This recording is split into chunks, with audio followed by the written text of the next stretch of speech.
नमस्कार दोस्तों। स्वागत है आप सभी का GK by Ankit Etah YouTube channel में। आज है हमारा पॉलिटी का लेक्चर 1 यानी कि भारतीय राज्य व्यवस्था का लेक्चर 1। इसमें हम जानेंगे पूरी पॉलिटी को हम जानेंगे और लगभग 25 से 30 क्लास होंगी आपकी। इससे पहले हम इंडियन ज्योग्राफी को आपकी ख़त्म कर चुके हैं, 19 क्लास उसमें हो चुकी हैं। आप उनको देखिए और काफ़ी अच्छा प्यार दे रहे हैं आप सभी लोग उन क्लासेस को। तो इंडियन पॉलिटी की बात करें, भारतीय राज्य व्यवस्था की, तो आज इसमें हम बेसिक से जानेंगे, मतलब बेसिक थोड़ी बहुत नॉलेज लेंगे कि आखिरकार संविधान है क्या। ठीक है, तो मेरी हेडिंग भी है क्या है भारत का संविधान। चलिए शुरुआत करते हैं। सबसे पहले हम जानते हैं संविधान एक्चुअल में है क्या। संविधान की बात करें तो संविधान वह कानूनी दस्तावेज है जिसमें शासन के मूलभूत सिद्धांतों का वर्णन होता है और जिसके द्वारा किसी देश का शासन संचालित होता है। ठीक है, बात करते हैं संविधान की। तो ये दिया गया है कि एक ऐसा डॉक्यूमेंट है, एक ऐसा कानूनी दस्तावेज है जिससे किसी भी देश का शासन चलाया जाता है। बात करते हैं संविधान की। देखिए संविधान का एक्चुअल में अर्थ क्या है। तो संविधान हमारा बना है सह प्लस विधान से। किससे बना है? तो सह प्लस विधान से। ठीक है, आपका क्या बना है? तो संविधान बना है। सह का मतलब होता है समूह, विधान होता है आपका कानूनी दस्तावेज या एक तरीके मतलब विधान, नीतियाँ टाइप की हो जाती हैं। इसके इसके तहत आपका ये संविधान बना है। आप एक एग्जाम्पल ले सकते हैं, एक उदाहरण ले सकते हैं। मान लीजिए कोई घर है, ठीक है, उस घर में कोई बड़ा बुजुर्ग व्यक्ति है या कोई बड़ा है जिसमें उसकी घर जिसकी उस घर में चलती है। तो वो आदमी क्या करता है, अपने घर के रूल्स एंड रेगुलेशन यानी कि नीतियाँ बनाता है कि भाई ये काम होगा ये नहीं होगा। तो एक तरह से वो भी उस घर का संविधान है। ठीक है, इसी तरीके से, लेकिन वो जो संविधान है वो लिखित नहीं है। ठीक है, क्या आपके घर में कोई भी चीज़ है, जैसे आपके पिताजी कहते होंगे कि आपको इतने बजे के बाद घर से बाहर नहीं निकलना है, क्या ये लिखित है कहीं पर? तो ये लिखित नहीं है। लेकिन देश में जो संविधान है, जैसे अपना भारत देश का जो संविधान है वो लिखित है। तो यही कहा गया है कि वह कानूनी दस्तावेज है जिसमें शासन के मूलभूत सिद्धांतों का वर्णन होता है, जिसके द्वारा किसी देश का शासन संचालित होता है। ठीक है, बात करते हैं संविधान की। तो संविधान हमारा मुख्यतः 3 वर्ड हैं, उनसे मिलकर बना है। कौन से? तो राज्य, सरकार और नागरिक। ठीक है, इन 3 वर्डों से ही आपका पूरा संविधान, आपका इन 3 वर्डों के आसपास ही आपका रहता है। राज्य की बात कर लें तो राज्य से आपका संबंध है, यानी कि जैसे आपने देखा होगा राज्यों का एक संघ है। भारत क्या है? राज्यों का एक संघ है। तो भौगोलिक स्थिति का जो जायजा देता है वो आपका राज्य शब्द देता है। दूसरा आ जाता है आपका सरकार। सरकार की बात की जाए तो सरकार के अंतर्गत आपकी जो भी एक मेन बॉडी है जो पूरे देश को चलाने का काम करती है। ठीक है, और जो संविधान है उसको फॉलो कराने का काम करती है, यानी कि उन सभी चीज़ों को जो लागू कराना है, तो कोई एक ऐसी बॉडी होगी या ऐसा कोई संस्था होगी जो लागू कराएगी नियम और कानूनों को, तो वो आपकी सरकार हो जाती है। तीसरा आता है आपका नागरिक। नागरिक की बात करें तो अब किन लोगों पर वो कानून लागू किए जाएंगे। जैसे मैंने उदाहरण बताया था, आपका घर है तो घर में आपके ऊपर किए जाते हैं। माँ बाप कहते हैं बच्चे ये काम नहीं करेंगे, तो उसी तरीके से देश में नागरिक क्या है? नागरिक वो लोग हैं जिन पर कानून आपके बनाए जाते हैं। ठीक है, उनके लिए कानून बनाए जाते हैं कि आपको ये करना है ये नहीं करना, इस तरीके से। सरकार की बात करें तो सरकार में आपको बताया था आपका ये संसद वगैरह, संसद, राज्यसभा, सांसद, लोकसभा, ये सभी आपका राष्ट्रपति, ये सभी आपके सरकार में आ जाते हैं, प्रधानमंत्री।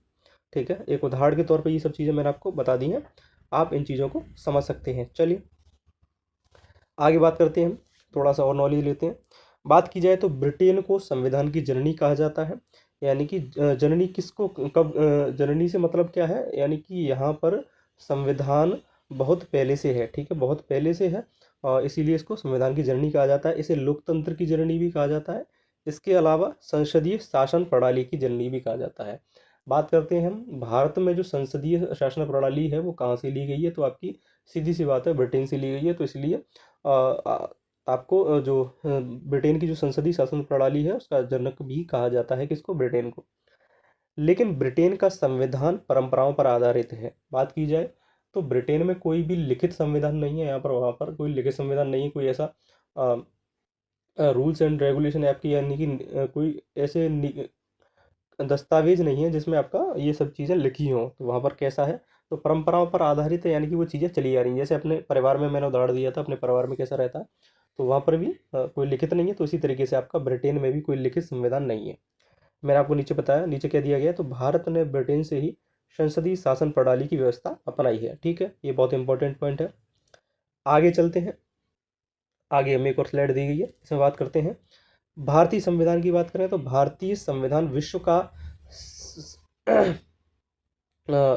सॉरी, भारतीय संविधान नहीं, विश्व का सबसे प्राचीन लिखित संविधान कौन सा है आपका? तो आपका कौन है, कौन सा लिखित संविधान की बात कर रहा है? तो आपका यूएसए का संविधान है। कौन सा? यूएसए का संविधान है, विश्व का सबसे प्राचीन लिखित संविधान है। ठीक है, इस चीज़ को आप देखेंगे, इसको आप कनेक्ट नहीं करेंगे, ये अलग रखेंगे। ठीक है, थोड़ा सा। चलिए, वर्तमान में सबसे प्रचलित, सबसे प्राचीन एवं सबसे छोटा लिखित संविधान आपका किसका है? तो यूएसए का है। छोटा भी आपका यही है और सबसे प्राचीन भी है। लागू कब हुआ था? तो ये 4 मार्च 1789 को ये लागू हुआ था। और सबसे कठोर भी है। यूएसए के संविधान की बात कर लें तो ये कठोर भी है, सबसे छोटा भी है और सबसे प्राचीन भी है। ठीक है, लिखित संविधान। चलिए, इससे संबंधित आपका एक इम्पॉर्टेंट नोट है, याद रखिएगा। भारत का संविधान विश्व का सबसे लंबा लिखित संविधान है। ठीक है, सबसे लंबा लिखित संविधान की बात कर लें तो आपका ये भारत का संविधान है। और सबसे प्राचीन लिखित संविधान किसका था? तो यूएसए का था, मैंने आपको बता ही दिया है। बात कर लें सबसे लचीले संविधान की। लचीले से संबंध क्या है?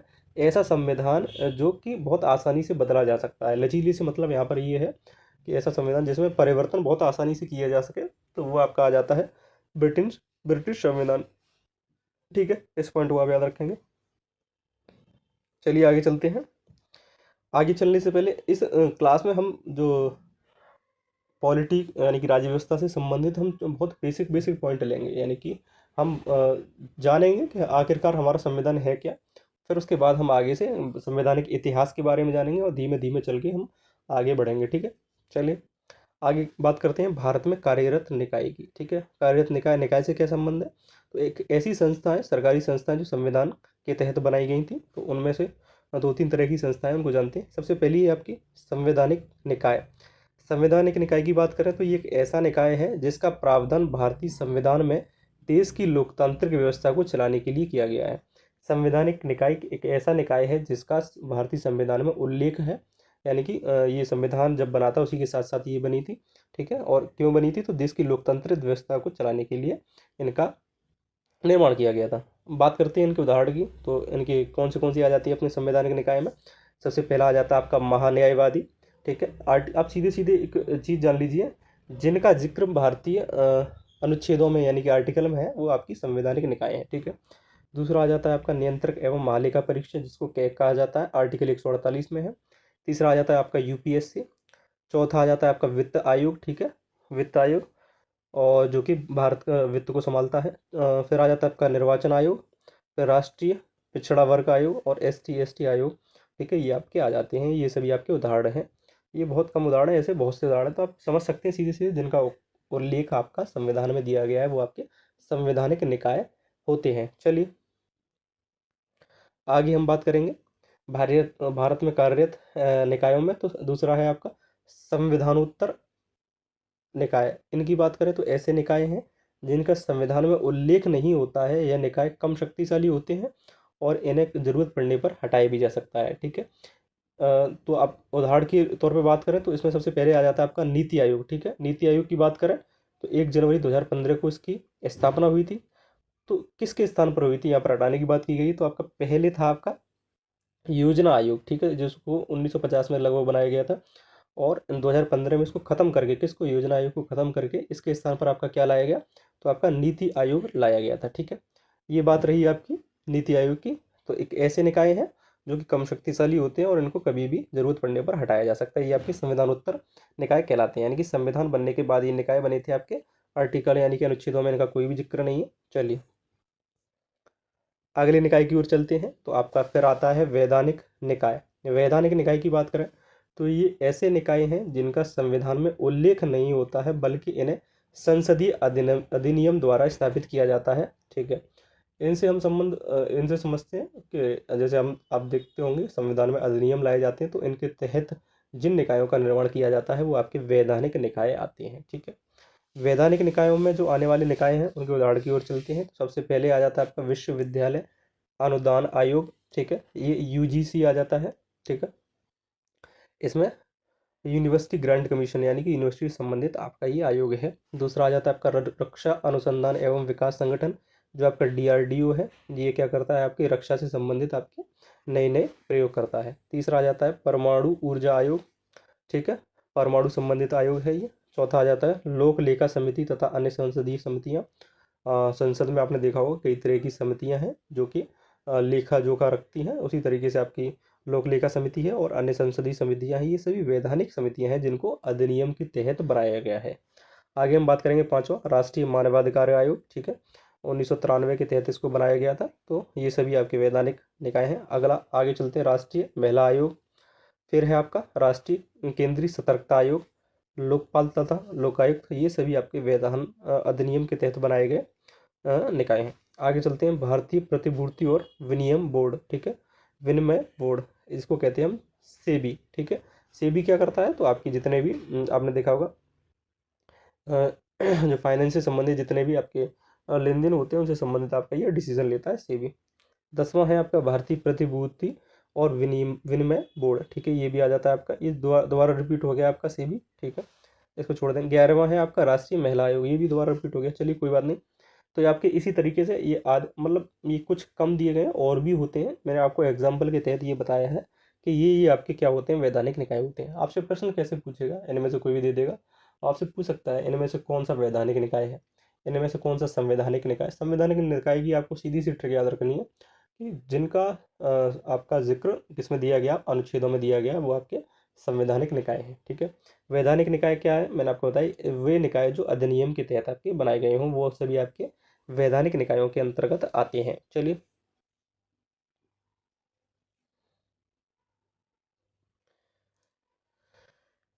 तो यहाँ पर हमारी संविधान का पहला लेक्चर समाप्त होता है, जिसमें कि हमने थोड़ा थोड़ा सा जाना ऊपर का कि आपका संविधान आखिरकार है क्या, संविधान के बारे में थोड़ी सी जानकारी ली, उससे संबंधित आपका आगे चलकर किस संविधान, किस देश का संविधान किस तरीके का है। जैसे भारत का संविधान सबसे लंबा लिखित संविधान है, और सबसे लचीले की बात करें तो आपका ब्रिटेन का था, मैंने आपको बताया था।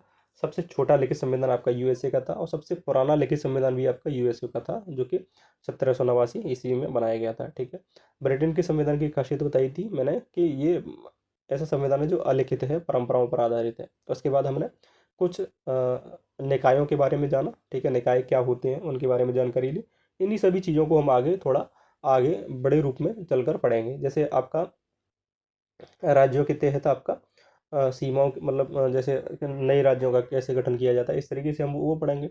सरकार के तहत आपका संसद के बारे में, राष्ट्रपति, उपराष्ट्रपति, प्रधानमंत्री, आपका सरकार के तहत ये आपके निकाय वगैरह हैं, इन सभी के बारे में हम जानेंगे धीमे धीमे से।